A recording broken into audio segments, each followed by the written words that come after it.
real estate scam is becoming very rampant. That's why we at Eminence Global, we are here to tell you how to detect a real estate scam. Here are the following ways to detect a real estate scam. Real estate can be associated with a lot of risks, but I'm going to be telling you how to detect a real estate scam. If you're looking to buy a home, here are some ways to detect a real estate scam. For example, lack of proper documentation. If you're about to buy a home or a property and the seller doesn't have the necessary documents, for example, like the certificate of occupants or deed of assignments and so on, this can be a red flag, because when you want to purchase an item, there are some necessary documents you need to have and possess to know that you're actually an owner of that property, or to know if that property is actually legal for sale. Another red flag is untitled documents from proper investigation. If you're about to buy a property and you're asking the seller for certain documents and they keep procrastinating or trying to avoid the conversation, that could be a red flag. It could either be they do not have the proper documents for this property, or the particular property do not have the necessary documents they need. Another way to detect a scam is the pressure to act immediately.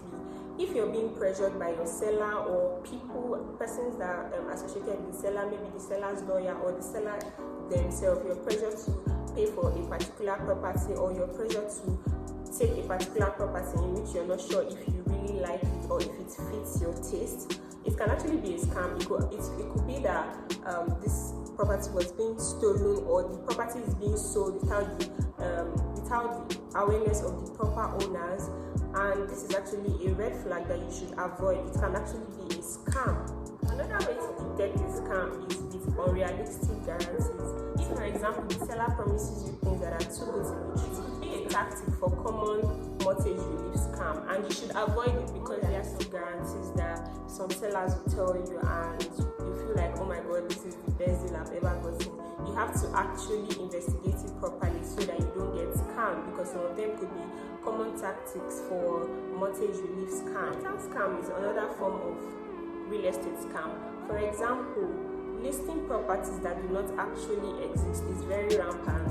So to avoid scams or to avoid situations like that, whereby you're being told about a property which necessarily or possibly does not exist, you have to physically visit the property yourself, or you can actually send someone. If you're not disposed to actually go and visit the property, you should send someone to visit the property on your behalf. This will actually help you to avoid scam, because it is very rampant for people to tell you about properties that do not exist.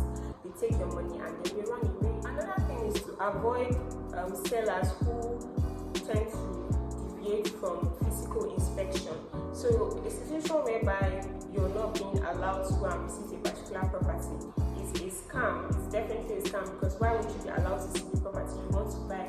So it is very necessary for you to actually see the property that you are about to purchase and be very sure that, okay, this property exists and it's not just fake. Another form of real estate scam is commercial real estate scam. So this is very common, or rather some persons involved in this form of scam by showing you a different property, and then what is on the paperwork is different. So they literally sell you a different property and then give you a different paperwork, and that's actually a scam. So you have to be sure that whatever property address is being documented in the paperwork should be exactly where you are, to avoid scam. Another way to detect a scam is when you are being told to pay, that's like an unrecorded payment form or a no proof of payment.